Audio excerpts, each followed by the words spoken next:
The freighter arrived so slowly that traffic control almost ignored it. Ships came to Black Horizon Station every minute, some gleaming with polished armor, others carrying cargo worth entire planetary economies. Battleships from powerful empires occupied the military docks. Merchant convoys stretched across the outer ring like floating cities. Private security cruisers drifted between docking lanes with enough firepower to erase a moon. Nobody cared about one battered transport. Its gray hull was scarred by decades of microscopic impacts. Weld marks crossed old blast damage that had never been painted over. Half of its running lights flickered instead of shining. Even the registration number had faded until only the last 3 digits remained visible. It looked like every exhausted cargo ship that had ever survived one trip too many. Docking control barely spared it a glance before assigning Bay 32. Black Horizon was not a place where people admired cargo haulers. It sat at the crossroads of 4 military sectors, where smugglers drank beside admirals, bounty hunters negotiated with pirates under temporary truces, and mercenary companies signed contracts worth billions before breakfast. Every corridor carried the weight of violence. Every stranger might be a legend. Every mistake could become your last. Even station security understood that survival depended less on enforcing rules and more on knowing exactly which rules not to enforce. A massive Varkon commander named Korvek maintained order with simple efficiency. Whenever arguments became shootings, he arrived. Whenever shootings became battles, he ended them. No prison cells. No trials. Just silence. That reputation had kept Black Horizon alive for nearly 30 years. Compared to everything else arriving that morning, the old freighter meant absolutely nothing. Its hatch opened with a tired mechanical hiss. A single man stepped onto the docking platform. Human. Middle-aged. Average height. Average build. Nothing about him attracted attention. His brown jacket had been repaired so many times that several patches were older than the fabric beneath them. His boots were clean despite their age. His dark hair showed streaks of gray around the temples. The lines on his face belonged to someone who had spent years sleeping badly. He carried one worn travel bag over his shoulder. No bodyguards. No expensive weapons. No military insignia. He paused only long enough to watch a maintenance drone pass before continuing toward customs. The docking officer never bothered looking up. Name: Elias Ward. Occupation: independent cargo hauler. Cargo: industrial coolant. 47 containers. The officer tapped her screen. Bay 32 unloading authorization approved. Thank you. That was the entire conversation. Elias collected his entry badge and disappeared into the station without another word. Nobody watched him leave. That seemed to suit him perfectly. Black Horizon's central concourse roared with life. Alien merchants advertised impossible technologies. Mechanical servants rolled between crowded tables carrying steaming food from 20 different civilizations. Languages mixed together until conversation became little more than organized noise. To anyone else, the station felt alive. To Elias, it felt familiar. His eyes drifted naturally across exits. Security cameras. Blind corners. Elevated firing positions. Ventilation shafts large enough for maintenance access. He wasn't consciously searching. His body simply noticed. The same way most people noticed sunlight. By the time he reached the station's largest tavern, he had already memorized 3 evacuation routes and identified every visible security officer without realizing he had done it. The iron orbit was overflowing. A victorious fleet from the Drakkar Dominion had returned only hours earlier after crushing another border rebellion. Young soldiers celebrated loudly. Armor rested beside overflowing mugs. Fresh scars were displayed with pride. Stories became larger every time they were retold. Laughter echoed from every corner. Elias entered quietly. He chose the stool farthest from everyone else. Ordered the cheapest drink. Sat facing the room instead of the wall. Not because he wanted company. Because old habits never truly died. The bartender placed a heavy glass in front of him. You passing through? For one night. Quiet type. I've been called worse. The bartender chuckled before moving toward louder customers. Within seconds, Elias became invisible again. Exactly the way he preferred it. At the center of the tavern, celebration revolved around one table. Lieutenant Varek stood above everyone else. Nearly 8 feet tall. 4 powerful arms. Black scales polished until they reflected the overhead lights. A fresh scar crossed one side of his face. He wore it like a crown. His soldiers laughed at every sentence he spoke. "You should have seen their faces," Varek shouted. "They actually thought they could stop us." Cheers answered him. Another round appeared. Someone demanded the story again. Varek happily began telling it from the beginning. The Dominion respected only strength. Every warrior earned status through confirmed victories. Every campaign increased reputation. Every successful battle moved soldiers closer toward greatness. Naturally, conversations always reached the same question. What is your combat count? Numbers meant everything. A count of 5 earned respect. 20 made someone dangerous. 100 turned names into legends. Entire military careers were measured by that single number. Around the tavern, warriors compared records. 31. 68. 112. 203. Each number earned nods of appreciation. Each story grew louder than the last. Humans rarely joined those conversations. There was no cruelty behind it. Simply expectation. Humans traded, built ships, maintained stations, transported cargo. Useful, reliable, ordinary. Nobody expected extraordinary violence from the quiet species that preferred negotiations over conquest. Nobody asked cargo haulers about battle records. It would have been like asking an engineer how many wars he had personally won. Across the room, Elias slowly finished half his drink. A serving drone collected empty glasses nearby. Someone dropped a heavy metal container. The sharp crash echoed through the tavern. For less than a heartbeat, Elias's right hand moved toward his waist. His shoulders tightened. His breathing stopped. Then, everything relaxed again. His hand returned to the glass. The movement had lasted perhaps half a second. No one noticed. Except one person. Near the rear of the tavern sat Lyra Sen. Officially, she worked as a commercial logistics analyst. Unofficially, she sold information to anyone wealthy enough to afford it.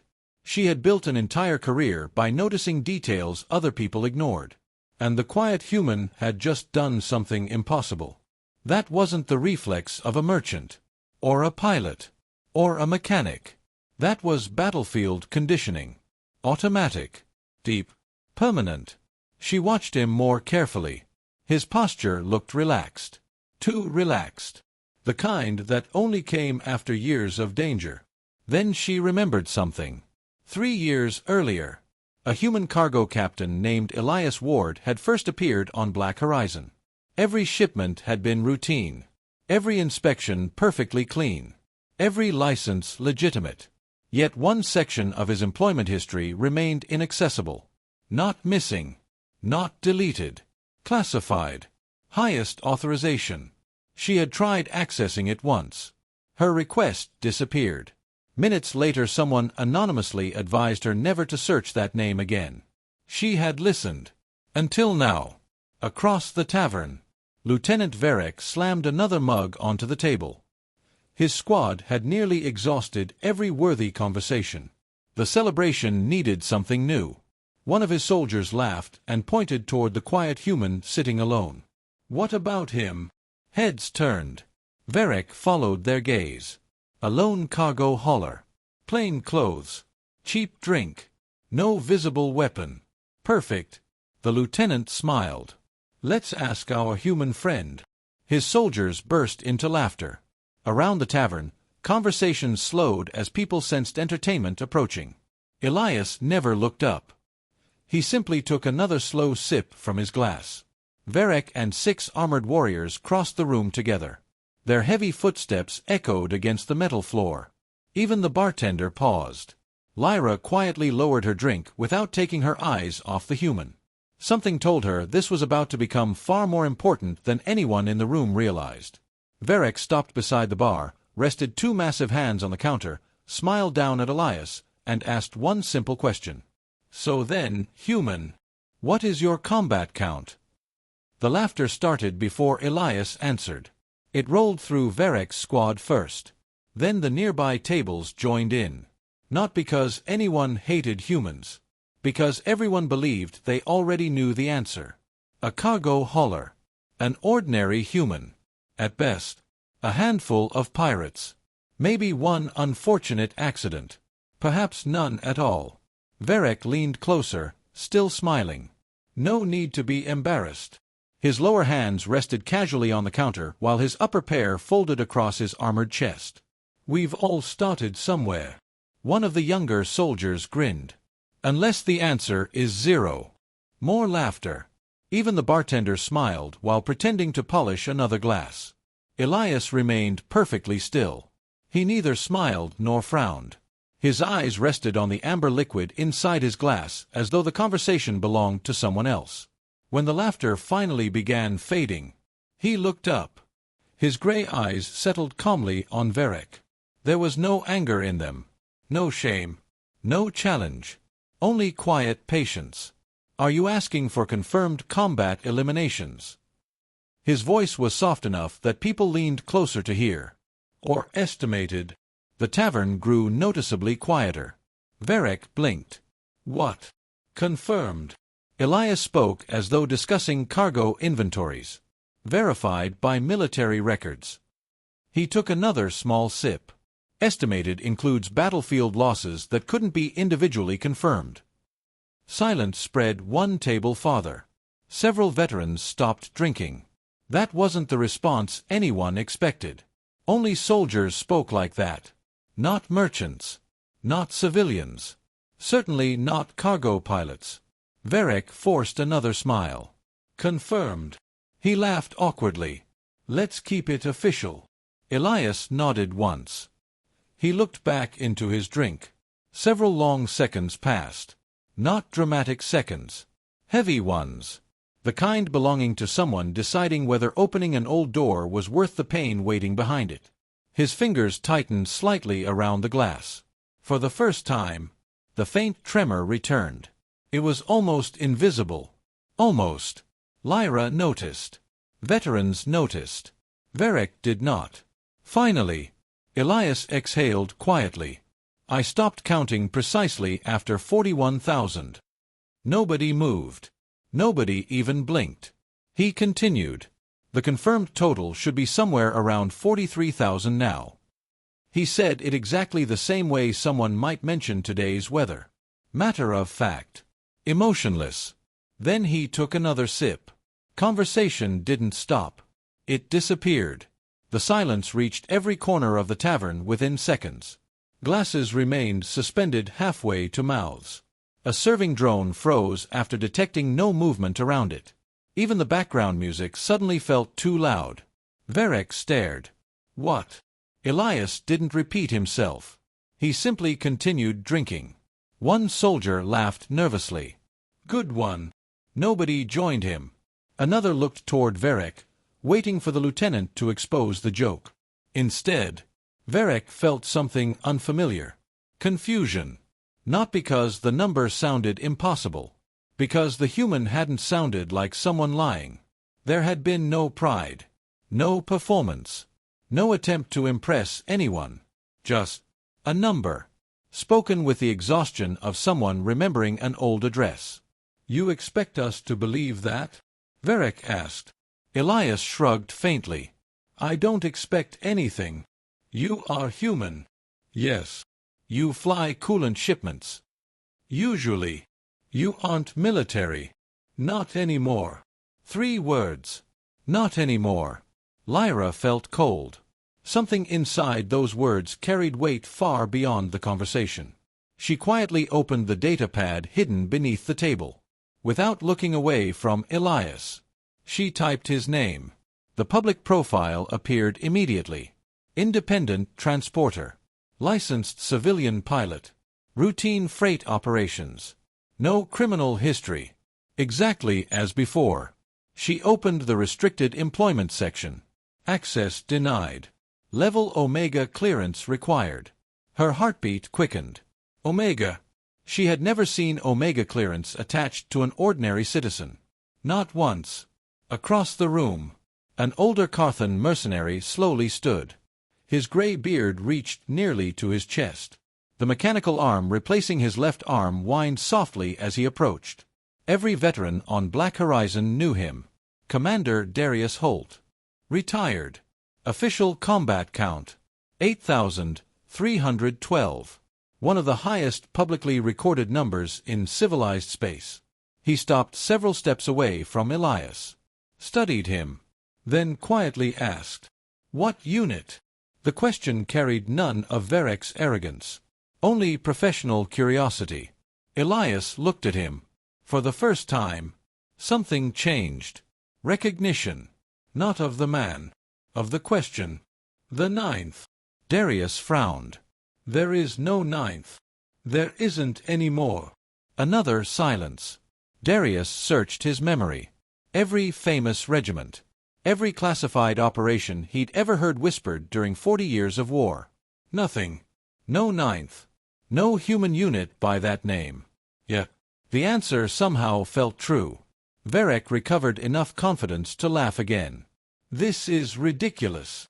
He pointed toward Elias. 43,000. He looked around the tavern. Has everyone suddenly forgotten basic mathematics? Several younger soldiers nodded eagerly. Finally, someone was speaking sense. No individual survives that many engagements. No human could. No soldier could. Elias didn't argue. He merely asked, "How many campaigns have you completed?" Verek answered proudly, 5. And how many days did they last? The lieutenant thought, usually 3 or 4. Elias nodded. My longest lasted 6. Verek smirked. Exactly. Elias finished his drink. Without sleeping. The smile disappeared. Without rotation. Without reinforcements. Without evacuation. Without replacements. Each sentence landed heavier than the last. Still, he never raised his voice. I was the replacement. The tavern felt colder. Nobody understood exactly what he meant. But everyone understood. It wasn't a boast. It was a memory. One he wished had stayed buried. Lyra searched faster now. Classified military disasters. Forgotten operations. Human special forces. Nothing. Every search ended the same way. Restricted. Redacted. Removed. Almost as if someone had erased an entire chapter of history. Then, one ancient military archive produced 2 words before locking her account. Ember Protocol. Her screen immediately went black.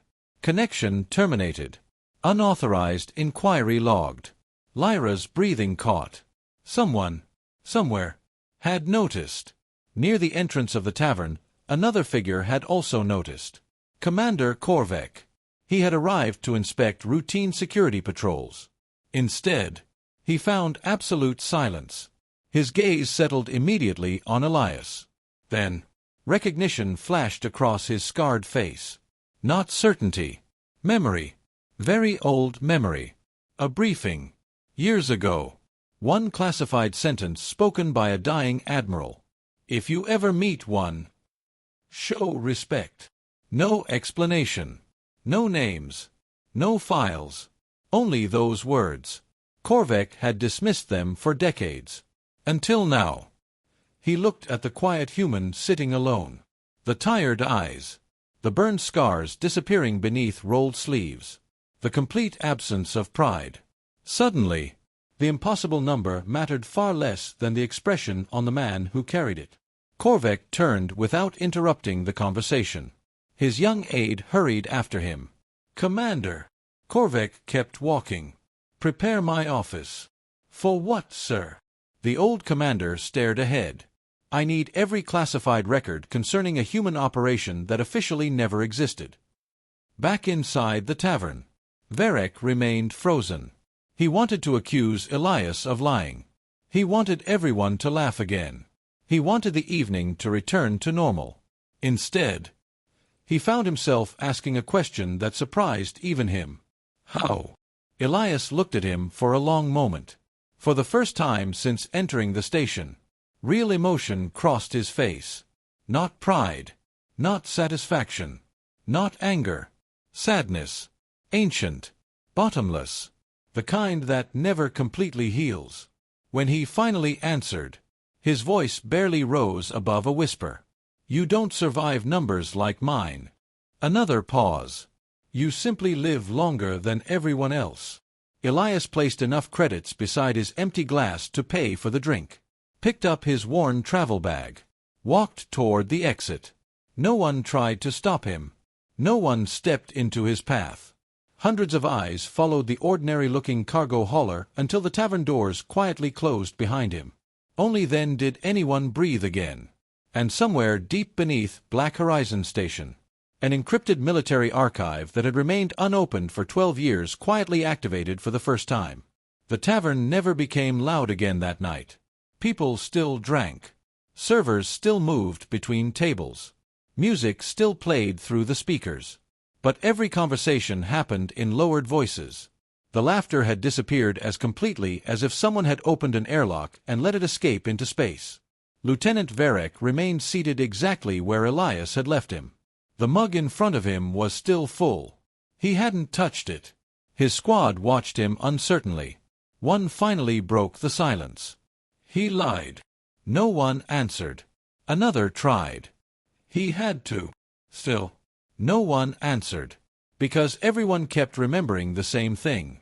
It wasn't the number. It was the way the human had carried it. Warriors bragged. Heroes inspired. Veterans remembered. That man had mourned.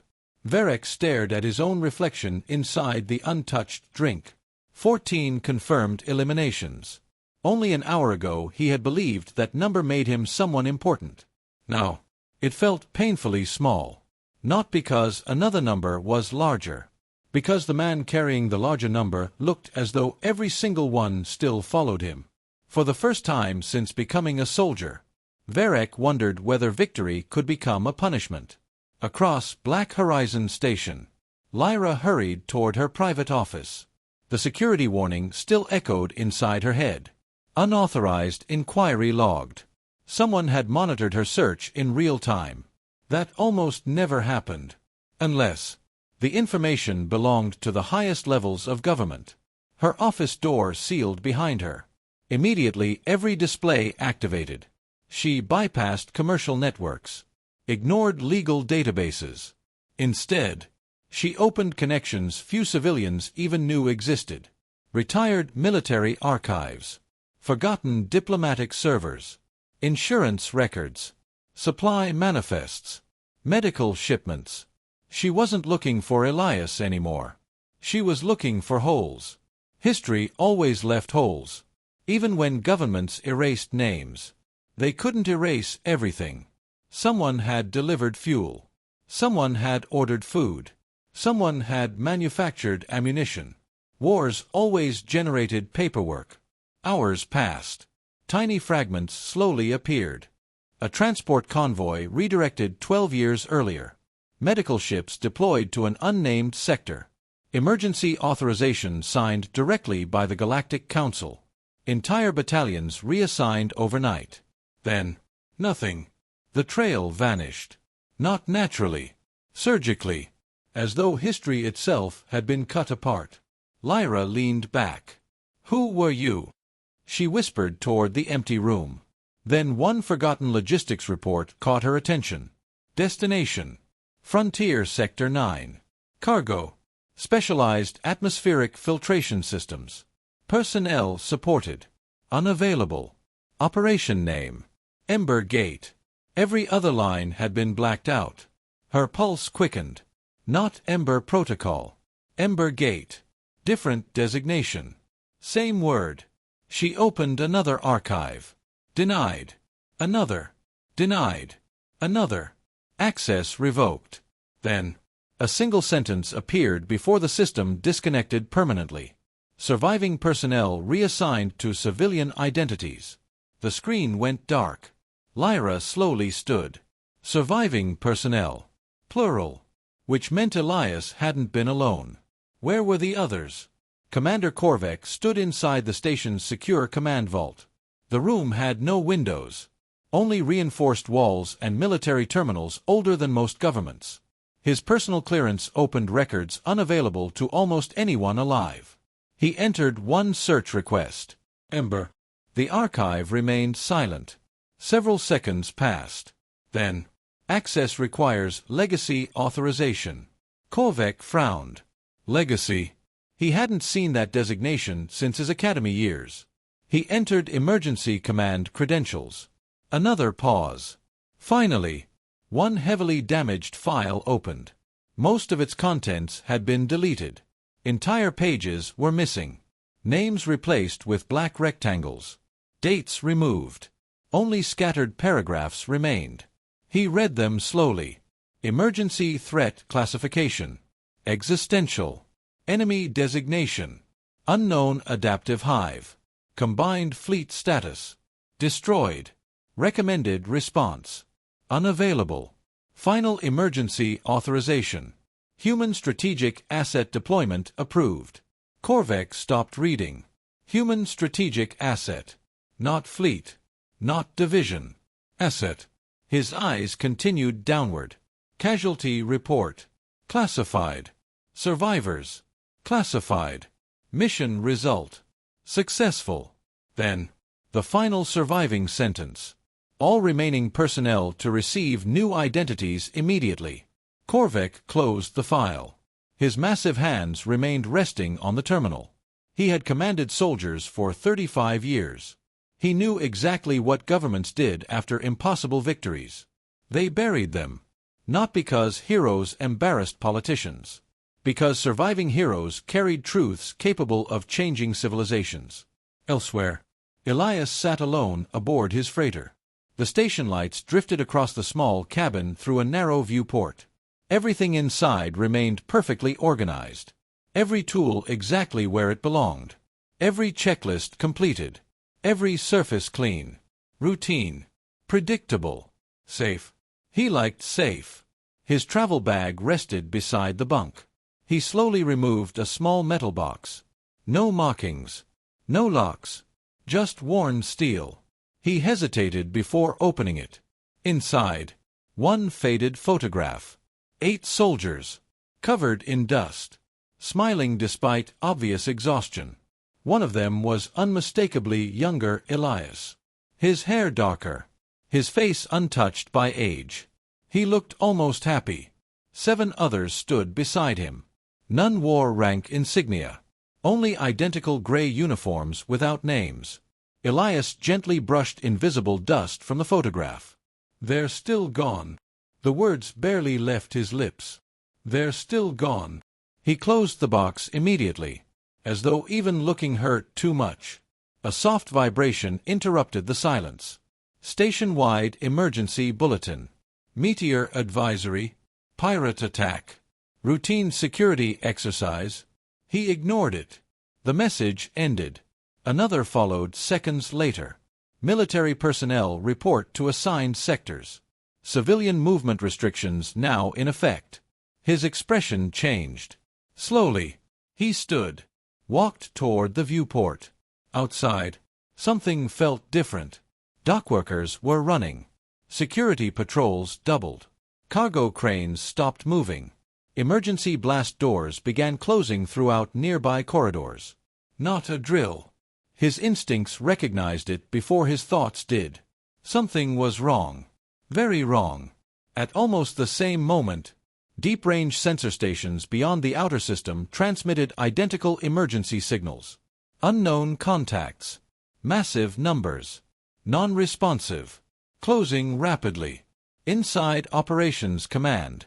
Alarm lights flooded every display crimson. Officers rushed between stations. One sensor technician stared at her screen in disbelief. I've confirmed the signatures 3 times. Nobody spoke. She swallowed hard. They're identical. Commander Korvek stepped beside her. Identical to what?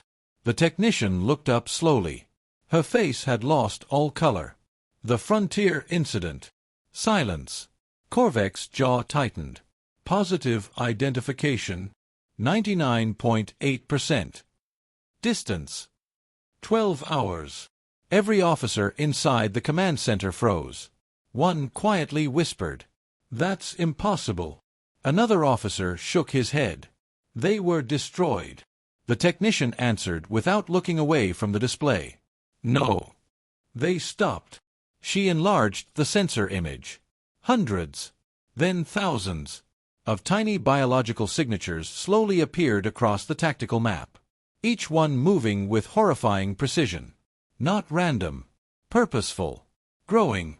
One communications officer asked the question nobody wanted answered. Destination. The technician didn't respond immediately. She didn't need to. Every projected trajectory merged into one location. Black Horizon Station. Commander Korvek closed his eyes for one long second, then opened them again. His voice became iron. Full emergency mobilization. Recall every patrol. Seal civilian districts. Activate defense platforms. Transmit distress priority alpha to every military fleet within 5 sectors. An officer checked response times. His face darkened. Nearest reinforcement arrival. He hesitated. 36 hours. Korvek looked toward the tactical display again. Enemy arrival. 24 hours. An entire civilization could disappear within that difference. Around the station, emergency sirens began echoing through every corridor. Families hurried toward shelters. Merchants abandoned their stores. Dock crews raced for secure compartments. Fear spread faster than the alarms. A young officer approached Korvek carefully. "Commander." He hesitated. "What about the human?" Korvek didn't answer immediately. His gaze remained fixed on the impossible wave of approaching contacts. Finally, he spoke quietly. "Find him." The officer nodded. "And if he refuses?" Korvek remembered the sadness in Elias's eyes, the unbearable weight hidden beneath quiet words. Then he looked once more at the growing swarm approaching his station. "If those sensor readings are correct." His voice became almost a whisper. "We may have to ask the one man who prayed he'd never be needed again." The emergency sirens reached docking bay 32 seconds later. Their deep mechanical pulse echoed through the metal corridors like the heartbeat of something enormous. Inside the freighter, Elias didn't move. He stood beside the viewport with both hands resting lightly against the frame. Outside, workers sprinted toward reinforced shelter doors. Cargo loaders abandoned millions of credits worth of freight where it sat. Security officers shouted evacuation orders that nobody needed repeated. Fear had its own language. Every species understood it. Elias closed his eyes. He had heard alarms like this before. Different worlds. Different skies. Different wars. Always the same meaning. Something terrible is coming. His breathing remained slow. Measured. Controlled. But his right hand had started shaking again. Not the tiny tremor from the tavern. A deep, uncontrollable vibration that traveled through his entire arm. He curled his fingers into a fist. It didn't stop. He had spent 12 years learning how to live with silence. How to become ordinary. How to convince himself that the man from those 6 days no longer existed.